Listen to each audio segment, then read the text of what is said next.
À 8 secondes du terme, Metz égalise d'un superbe panier à 3 points. Était-ce le dernier rebondissement de cette première prolongation? La réponse est non.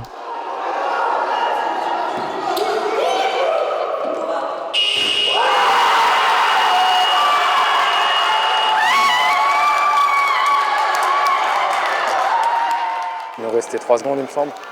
Et je reçois une passe d'Erdem qui me la donne et je la mets quasiment du bout du terrain, ce qui arrive très rarement.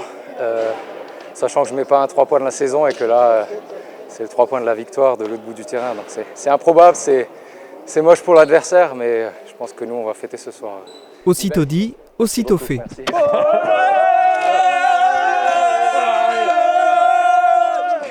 Cette action mémorable pourrait faire oublier le reste, mais si le basket se nourrit d'actions spectaculaires, c'est avant tout un sport d'équipe, et la victoire de l'Asso Basket Sarreguemines est bien une victoire d'équipe. Les coéquipiers de Nicolas Muller n'ont pas marqué que 3 points, mais bien 80 contre une équipe qui se présentait à Sarreguemines en tant que leader invaincu. Les basketteurs sarregueminois en bleu avaient bien débuté la rencontre et ont longtemps mené au score en conservant une bonne partie du match, une avance d'une dizaine de points.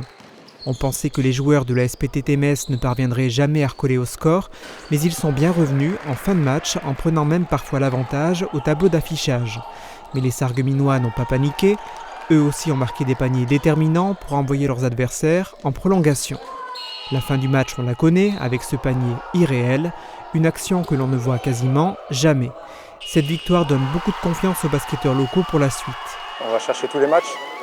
On part toujours pour la victoire, donc l'objectif c'est le maintien, mais on peut aller toujours au-delà de l'objectif, c'est pas interdit. Promus cette saison en championnat pré-régional, les basketteurs sarregueminois ont pour l'instant disputé 4 rencontres, ils en ont perdu 2 et gagné 2.